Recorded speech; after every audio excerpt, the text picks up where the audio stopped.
We have to see the different types of migration. Of course, if we talk about the working migration, like for workers or for students, it's another thing, because normally they come here with a visa, and of course they are not traumatized because they fly in and they go to their university and they get support in the university and so on. The same with a job visa, for example.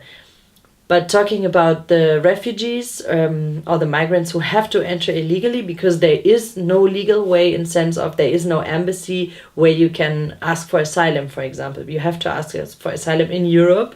So before you can ask asylum, you have to enter Europe illegally. And this is the problem. There's no opportunity in any country to apply for an asylum visa. This doesn't exist. The only way you can reach Europe in a legal way is to apply for a studying visa or for a working permit visa. But the problem is here that you need first a working embassy. For example, in Syria, there is no German embassy anymore. And you cannot go to Turkey and apply in the German embassy for a German visa for asylum. This is not possible. The asylum you can only apply for when you are already in Europe. And this is the thing what makes the whole thing not working, because the people have to enter illegally, and then they are called illegal immigrants. But this is the only chance to ask for asylum in Europe. Okay. The only legal way can be the resettlement program, which exists, that, for example, Germany says, okay, we take 5,000 Syrian refugees who are already in Turkey.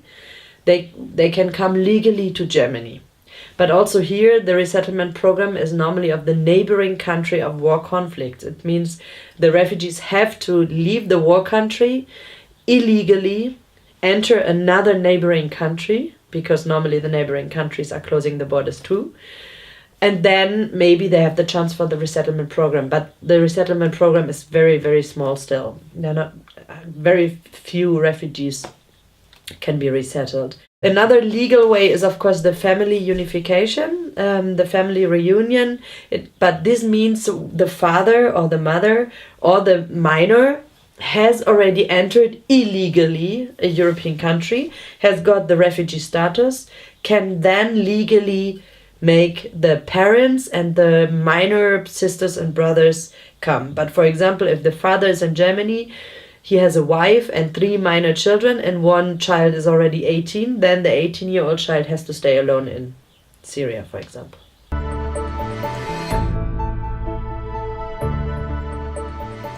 So if they enter, they normally contact people of their communities to know what is going on in the country. Normally, migrants go to countries where they know already people of their communities. It's really like a lotto, because in some regions, let's talk about Germany, in some regions you get a good support and you get explanation, you have a lot of volunteers who support you, and in other regions you are totally alone, you sit in a shelter, you don't know what is happening, you don't know nothing about your rights or what you have to do. You get attacked by right-wing people. Let's say at the moment in Sasonia, nearly every night in front of every shelter there are demonstrations of right-wing people, so it means you're all the time under pressure. So it depends very much on the region, on the infrastructure. But normally, the first thing you do when you arrive in Europe, you try to ask for asylum, and there are some centers, or you can do it also in the police. And then you are sent to a shelter. Like this it is in Germany. In Italy, of course, it's different. In Greece, it's different. In Spain, it's different. All the border countries, it's different. But when we talk about Germany, you are sent to a shelter where you are registered, and you cannot decide in which region you go in Germany. You are just sent by a system which decides where you have to go. And this is what I mean with lotto, because in some regions the acceptance of refugees, of migrants is very high, and in some region it isn't. Then you are in the shelter, and after, it depends also on the region, after some days or after some weeks you can apply for the asylum, for the political asylum.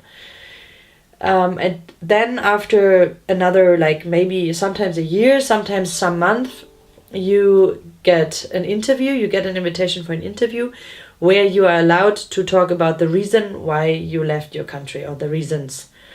After that, there will be a decision of a federal department, of a federal institution, which is called BAMF, the decision if you have the right to stay in Germany or not. In Italy, there are shelters, but way not enough shelters.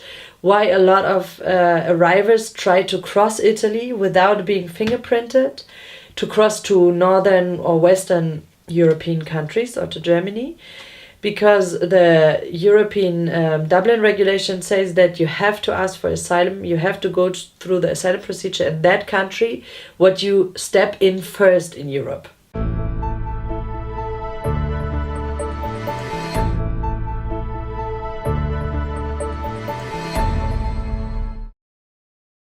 A lot of refugees tell me that if they had the chance to live in Italy, if there were like jobs and if there was a chance of perspective, they would stay in Italy. Because most of the people who cross Italy, they really like it there. Because the culture is closer to, for example, African or Arab culture than the German culture is, for example. But the problem is really the crisis in Italy and also, of course, in Spain